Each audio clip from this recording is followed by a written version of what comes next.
ხანძარსაწინააღმდეგო რეზერვუარი რომ გააკეთეს აბასთუმანში, სად არის ეგ რომ მივიდე? სამაშველო და ხანძარსაწინააღმდეგო. არ ვიცი. გამარჯობა, თქვენ ხო არიცით?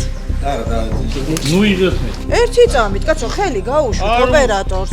ხელი გაუშვით. მიბრძანით ტერიტორიაზე. შინაგან საქმეთა სამინისტროს საგანგებო სიტუაციების აბასთუმნის განყოფილების მეხანძრე მაშველები საგონებელში შაბათის ეთერის უმარტივესმა შეკითხვამ ჩააგდო. ჩვენი მიზანია ვიპოვოთ და გადავიღოთ ადგილი, სადაც ადიგენის მერიის ინფორმაციით სამაშველო და ხანძარსაწინააღმდეგო პირსი, წყლის რეზერვუარი და მისასვლელი გზა უნდა იყოს მოწყობილი. ამ საქმეში დახმარებას პირველ რიგში, რა თქმა უნდა, შესაბამის სამსახურს ვთხოვთ. ამ დოკუმენტს გამომძიებელ ჟურნალისტთა ოფისში თვეზე მეტია ველოდებით. როდის, რატომ და ვისი ინიციატივით ამოირიცხა 21,000-მდე კვადრატული მეტრი მიწა სახელმწიფო საკუთრებიდან. ეს ის ტერიტორიაა, რომელიც ივანიშვილის აბასთუმნის სასახლეს ემიჯნება და სადაც ქართული ოცნების დამფუძნებელს ვერტმფრენის აეროდრომი და აეროდრომამდე მისასვლელი გზა აქვს მოწყობილი. რატოა ეს პრობლემური, როცა კონკრეტული საკადასტრო კოდი არსებობს და უბრალოდ მინდა ვიცოდე ეს მიწა ვისი საკუთრებაა? ამას რატო ჭირდება 1 თვე, 2 თვე, ვერ ხვდები მაგას? დრო ჭირდება ხოლმე დრო, რომ რაღაცები მოვიკვლიოთ და სხვა დროს ხო არ ჭირდებოდა, არასდროს არ მქონია თქვენთან პრობლემა, ყოველთვის მიბრუნებდით რამდენიმე დღეში პასუხს და ახლა ეს რატო არის განსაკუთრებული შემთხვევა? არ ვიცი, მაგრამ ველოდები პასუხს. ასეთი ძალისხმევა ქონების მართვის სააგენტოდან დოკუმენტის გამოთხოვის პროცესში აქამდე არასდროს დაგვჭირვებია. საქმე ბიძინა ივანიშვილს ეხება და ეს გაჭიანურება დასაწყისში ბუნებრივადაც მოგვეჩვენა. თუმცა, როგორც ჩანს, იმდენად სენსიტიურ და აქამდე საგულდაგულოდ დამალულ ამბავს შევეხეთ, რომ საბოლოო პასუხის გაცემას უწყება მაინც თავი არიდა და მთელი პასუხისმგებლობა ადიგენის მერიას გადააკისრა.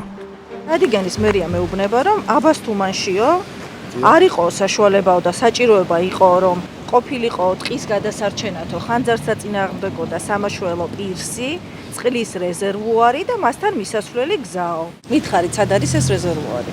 არ ვიცი. მართლა არ იცით? რო იყოს ხო გეცოდინებოდათ? არ ვიცი, უაზრად აბასთუმანში არის. არ არის ხო აბასთუმანში? ჩემ ტერიტორიაზე არის. და მოგვატყუა ეს? გიორგი გავაშალაშვილი აბასთუმანში სწორედ წერილზე ხელის მომწერი ადიგენის მერის წარმომადგენელია. მისი პასუხებითა და რეაქციით კიდევ ერთხელ ვწმუნდებით, რომ დოკუმენტი ჩვენს გასაჩუმებლად შექმნეს და საკუთარი ქვეშევრდომების გაფრთხილებაც კი ვერ მოასწრეს. რადგან შაბათის ეთერი აბასთუმანში ამ წერილობითი პასუხის მიღებიდან 1 საათში ჩამიდა. ანუ ყველა ვიღაცასთან მომისამართებს, სამაშველოშიც არიციან. სამწუხაროდ ვინ შეგვიყვანა შეცდომაში, თუ თქვენ შეგიყვანეს, რომ აგიშენებდნენ და აღარა აშენეს? ეხლა ჩემს საწინააღმდეგოდ უნდა გავიგოთ, შევივესი. ხუას დაგჭიან მაგის გამო? აქცია იმ ადგილამდე შესვლა შემიძლია? არ შეგიძლია, როგორ შეგიძლია? რატომ? კერძო? თქვენ სახში შემოუშვებთ ვინმე ეს? არა, კერძო საკუთრება. ეხლა მე თქვენ სახში შემოვიდე. მაქვს მაგის უფლება. ბატონ გიორგი, საქმეც მაგაშია. ის ტერიტორია არავისი არ არის. ტერიტორია, რომელიც აბასთუმნის ადმინისტრაციული ორგანოს ხელმძღვანელმა ბიძინა ივანიშვილს მიაკუთვნა, სინამდვილეში არავის საკუთრება არ არის. ეს მილიარდერის სასახლე და მისი ეზოა. ეს აბასთუმნის ტყე. ყვითლად მონიშნული ტერიტორია კი საჯარო რეესტრის მონაცემებით ამჟამად არავის ეკუთვნის. სწორედ ამ ტერიტორიაზეა მოწყობილი ვერტმფრენის ასაფრენ-დასაფრენი მოედანი და ამ მოედნამდე მისასვლელი გზა, რომელიც ოლიგარქის სასახლეს უკავშირდება. მიწა მანამდე ვიდრე არავისი გახდებოდა სახელმწიფოსი იყო. მოპოვებული დოკუმენტით კი დგინდება, რომ 2020 წელს სახელმწიფოს საკუთრებიდან ეს ტერიტორია იმ მოტივით ამორიცხეს, რომ აქ სახანძრო მანქანებისთვის წყლის შესავსები რეზერვუარი უნდა მოეწყოთ. თუმცა რეზერვუარი არსად ჩანს. წყლის რეზერვუარი სად არის? სად არისო, საიდანაც წყლები უნდა აიღოთ. ხანძრის დროს, ტყეში რომ ხანძარი გაჩნდება. ხო, მაგრამ გვაქვს აქ ჭაგობს რა. სად? აქ? აქ არა, იქ ტყესთან ახლოს გეუბნებით. ესთან ახლოს მაგაზე ინფორმაცია არ გვაქვს ამ ეტაპის. ანუ რომ იყოს ხო გექნებოდათ ეგეთი რეზერვუარი? მაშინ ალბათ არ არსებობს, ხო? ვერტმფრენის დასაჯდომი ხო იცით ივანიშვილის? აი სადღაც მანდ უნდა იყოს. წყლის რეზერვუარი. კი. არ ვფლობ ამ ინფორმაციას. ჭაში მეხანძრე მაშველი ამ ბეტონის კონსტრუქციაში დაგროვებულ წყალს გულისხმობს. ამოდენობის წყლით ბორჯომხარაგაულის ტყეპარკში გაჩენილი ხანძრის ჩაქრობა რა თქმა უნდა ვერ მოხდება.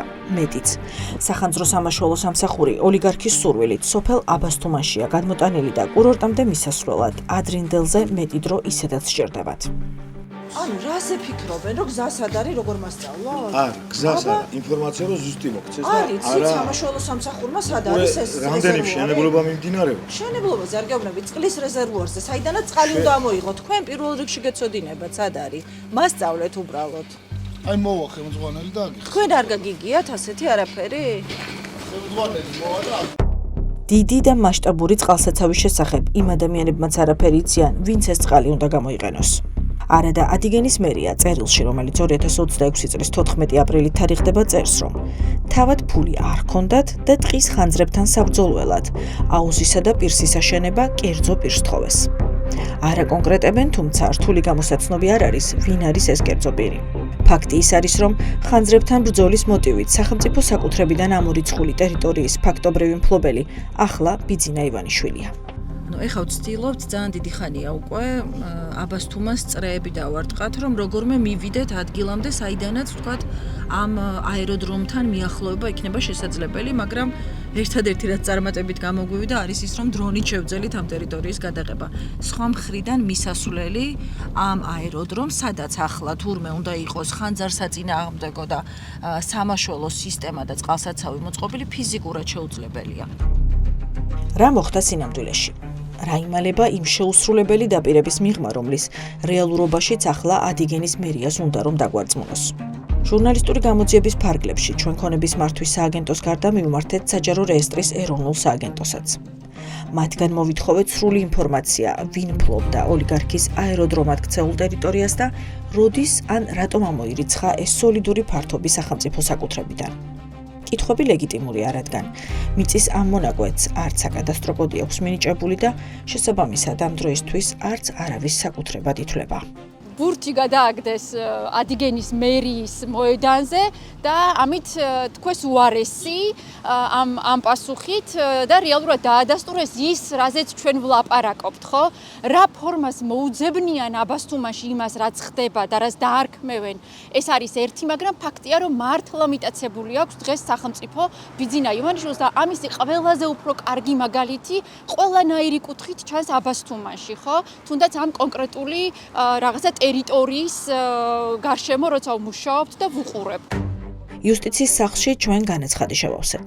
გადავიხადეთ დაჩქარებული მომსახურებისთვის განსაზღვრული თანხაც და ამ დრომდე უშედეგოდ ველოდებით პასუხს. მათ უნდა ეთქვათ, რატომ არის გამოკიდებული ჰაერში უპატრონოდ 21,000 კვადრატულ მეტრამდე ტერიტორია ივანიშვილის სასახლესა და ბორჯომ ხარაგაულის ტყეპარკს შორის. პირველ ეტაპზე მოგწერეს, რომ მიწის ნაკვეთის იდენტიფიცირებას ვერ ახდენენ. არა და განცხადებას თან დავურთეთ მომიჯნობე საკადასტრო კოდები და რუკაზე გარკვევით მონიშნული მიწის ფართობიც. ამის შემდეგ კიდევ უფრო დაუჯერებელი ვერსია მოვისმინეთ, რომ თითქოს ჩვენთვის პასუხის მოსამზადებლად აბასთუმანში, იქ სადაც მხოლოდ დრონი და ივანიშვილის მფრინავი აპარატი აღწევს, ადგილზეც კი იყვნენ ჩასული.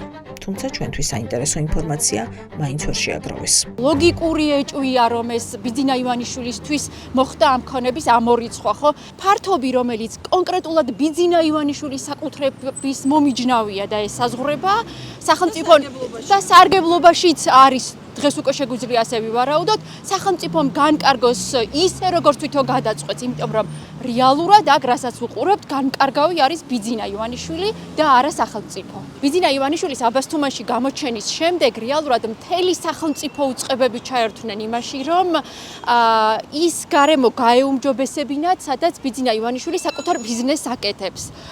ეს 2015 წლის ამონაწერია. აქ სახელმწიფო ტყის ფონდის კუთვნილი მიწის ფართობი 36 მილიონ კვადრატულ მეტრს შეადგენს. ეს მოცემულობა არ იცვლება 2020 წლის 17 სექტემბრამდე, ვიდრე ტყის ფონდიდან 20,924 კვადრატული მეტრი არ ამოირიცხა. ჩვენი გამოთვლით დაახლოებით სწორედ ამ რაოდენობის ფართობია ახლა ბიძინა ივანიშვილის უკანონო სარგებლობაში. რატომ არ იყიდა აღნიშნული ტერიტორია მილიარდერმა და რატომ არ ააშენა ეს ყველაფერი კანონის ფასადური დაცვით მაინც? ამ კითხვებზე პასუხებს ჩვენს მიერ მოპოვებულ რამდენიმე დოკუმენტში უპოულობთ.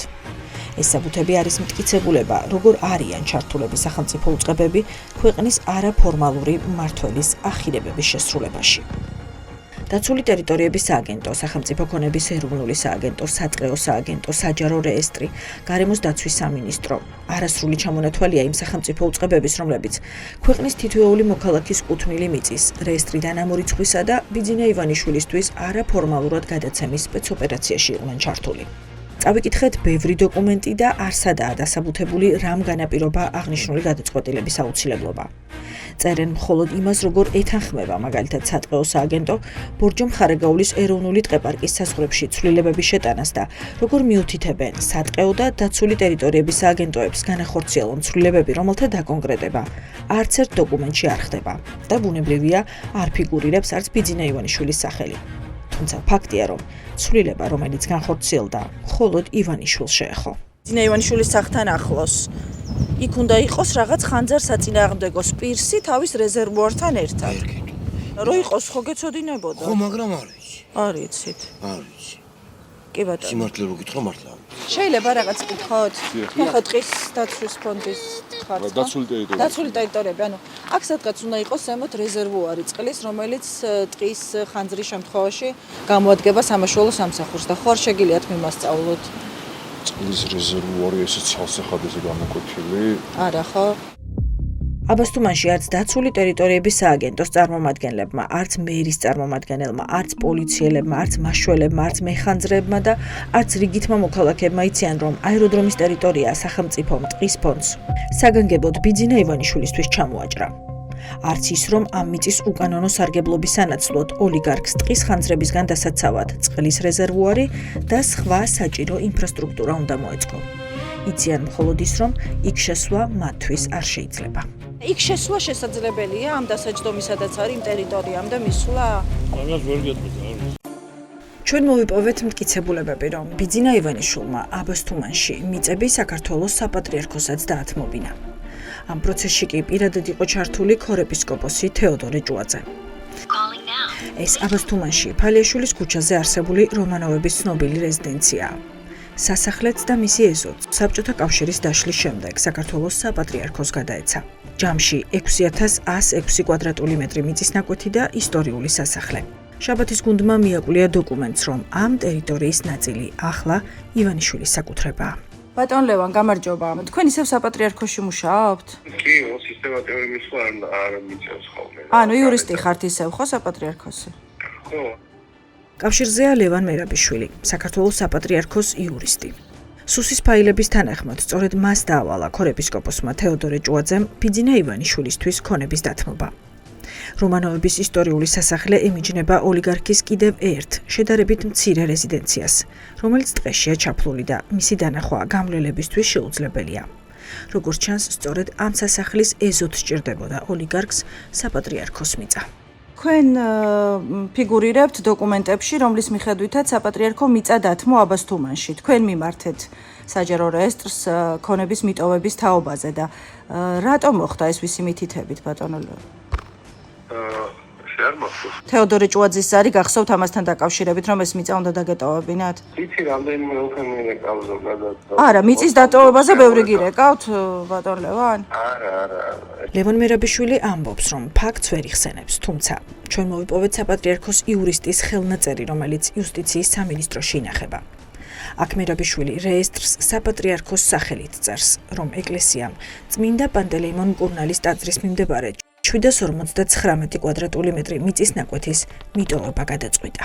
ვის დონეზე იღება ეს გადაწყვეტილებები, რომ მეც სწორად ვიცოდე ამბავი? თქვენ ხო არ გადაწყვეტით ქონებას ვისთვის უნდა მიგეცათ, ბატონო ლევან, ეხლა ცოტა ის არის დაუჯერებელი ეს ამბავი. არ მახსოვს, ცოტა ჩავიხედო რა. ამის შემდეგ ჩვენ ლევან მერაბიშვილს მის მიერვე ხელმოწერილი დოკუმენტი გავუგზავნეთ, თუმცა საპასუხო კომენტარზე საპატრიარქოს იურისტი აღარ დაკავშირებია. დგინდება, რომ ტერიტორიის ივანიშვილისთვის გადაცემაში რამდენიმე უწყება იყო ჩართული. 2020 წლის 25 ივლისს ეკლესიამ მისთვის სახელმწიფოს მიერ გადაცემული რომანოვების სასახლის ტერიტორიის დაყოფა ითხოვა. რეესტრმა ეს მოთხოვნა დააკმაყოფილა. ამის შემდეგ 2020 წლის 10 აგვისტოს რეესტრში საპატრიარქოს იურისტი მიდის და წერს, რომ ეკლესია საკუთარი ნებით ამბობს უარს რომანოვების სასახლის ეზოს ნაწილზე. 2020 წლის სექტემბერში კი ივანიშვილისთვის საინტერესო ფართობი აუქციონზე ეკონომიკის სამინისტროს გამოაქვს. მიწას, რა თქმა უნდა, ოლიგარქის კომპანია ყიდულობს მიზერულ ფასად, კვადრატული 150 ლარი.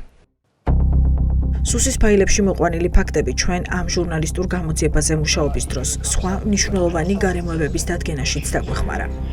სწორედ აქ ინფორმაციის საცავში მივაგენით, რომ ივანიშვილს ერთ-ერთი მოქალაქის ტერიტორიაც ჰქონდა მიტაცებული. გიზნე ბატონო. ბატონო, გზა დროს ხوار გირეკავთ? არა, გიზნე. ეს ნუგზარ პარუნაშვილია, საქართველოს მე-6 მოწვევის პარლამენტის დეპუტატი. პარუნაშვილი რომანოვების სასახლის მიმდებარე ტერიტორიას 2003 წლიდან ფლობდა. მან ეს ნაკვეთი იყიდა. ახლა კი კუთვნილი მიწა ბიძინა ივანიშვილის ხელოვნური კლდის მიღმა მოქცეული. ვერ შედის და არც უფორმებენ. ნაწილი მიწა მემაწერია და აგიფორმებდე რა ვქრავა, ეგ არის. სადღაც ვიცხარ ივანიშვილთან ტელეფონზე არ მიდამაზალ ლაპარაკი. ბატონო, გზა რა მიწას ვინ იყენებს ახლა, რასაც არ გიფორმებენ? მეში გაშემიშვებენ და კლდე რო ხოდა აფარეს ხო სწორია. ანუ კლდე სადაც არის, იქ არის ეს ტერიტორია? შიგნით არის ჩემი მიწა. კლდის შიგნით. პარუნაშვილი გვიყვება, რომ ივანიშვილმა მისგან ტერიტორიების მხოლოდ ნაწილი შეიძინა, თუმცა მიწის ერთი ნაკვეთი საჯარო რეესტრის დახმარებით პრაქტიკულად მიტაცებული აქვს. 490 კვადრატი არ მიშვებენ. კლდე კარებინო გააღო შეხვიდე ისე. ეს ხო ნაყიდი გქონდა თქვენ ბატონო გზა? კი, როგორ რაღაც 20 წელიწადია ნაყიდი მაქვს. დოკუმენტებიც გაქვთ ყველაფერი? კი, ყველაფერი გაქვს, მე ვიშემაშინე რა ხონდა ნაყიდი. ნაყიდი იყიდეს კი ბატონო, ნაყიდი ხო არ უყიდიათ, არა? ბატონო გზა, ამ 400 რაღაცა კვადრატულში ფულს არ გთავაზობენ, მომყიდეთ თუ არ გითხრეს? არაფერი არ უცქრიათ. არ ქონიათ კომუნიკაცია, რეკეტია თუ რა არის ეს ბატონო გზა? რა ვქნა ხა ბატონო, რა ვქნა, ჯერჯერობით ასია და მე ვახო.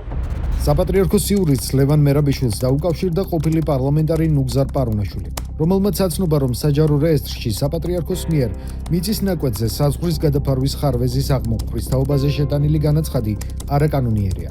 ნუ პარუნაშვილის განცხადებით, საპატრიარქოსა და მის მფლობელობაში არსებული მიწის ნაკვეთების გვერდით მდებარე ტერიტორია ბიზნესმენ ლაშა პაპაშვილისგან შეიძინა მთლად უფროსმა.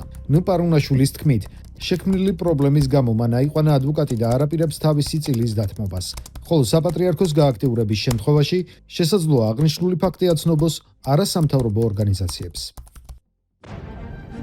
ბიძინა ივანიშვილის მიერ აბასთუმნის დაპატრონების 7 წლიანი ეპოპეა მხოლოდ ამ ერთი მიწის ნაკვეთით არ დაწყებულა და არც დასრულებულა. მათ შორის ნაწილი გახმაურდა, ნაწილის შესახებ კი გზადაგზა ვიგებთ. გავლენების გამოყენების კიდევ ერთ უთყვარ ფაქტზე ამ ჟურნალისტურ გამოძიებაში გიყვებით. ანუ ეხლა არ მაღებინებთ ბატონო ალეკო, სწორად გავიგე? არ მაღებინებთ, გასაგებია. საზოგადოებრივი მაუწყებლისთვის შეიძლება, ჩვენთვის არ შეიძლება, გავიგე. სატელეფონო ხაზზეა აბასთუმნის ობსერვატორიის დირექტორი ალექსანდრე თევზაძე. მას ჩვენ ვთხოვთ შეგვიშვას და გადაგვაღებინოს ისტორიული მნიშვნელობის გლაზენაპის კოშკი, რომელიც ბიძინა ივანიშვილის აბასთუმანში დასახლების შემდეგ რატომღაც აიღეს და აქ ამ ეზოში გადმოიტანეს. აქ ეხა შესვლა შეიძლება და ეს გახედვა თუ არა? არა, უბრალოდ აი რასაც ხედავთ ესა. ჯერ არ გარგაკეთ. და რაც იდო იმაში ტელესკოპი და რაღაცების სად არის? იმაში დევს ერთი ცალი აი მარჯვენა იმ გუმბათში პატარა ტელესკოპი. კი ბატონო. მაგრამ ის არის ამ წუთში არ ფუნქციონირებს. იგივენაირის აღდგენა და იქ დადგმაც შეიძლებოდა ალბათ, ხო? ჯერჯერობით აქ ახლა ანუ ფუნქცია არ აქვს ამას. თამაზ ბარბლიშვილი ობსერვატორიაში რამდენიმე ათეული წელია მუშაობს და სამეურნეო ნაწილს ხელმძღვანელობს. ბუნებრივია მისთვის არავის შეუთანხმებია გლაზენაპის კოშკის დემონტაჟის საკითხები, თუმცა ჩვენმა მოკვლევამ ფაქტობრივად დაადასტურა, რომ 1891 წელს აშენებული კოშკისა და პირველი ტელესკოპის პირვანდელი ადგილიდან აღება ნამდვილად ბიძინა ივანიშვილის ინტერესში შედიოდა. კულტურული მემკვიდრეობის უძრავი ძეგლი პირველი სამთო ასტრონომიული კოშკი იყო, რომელიც აბასთუმნის ობსერვატორიის დაფუძნებამდე 40 წლით ადრე აშენდა.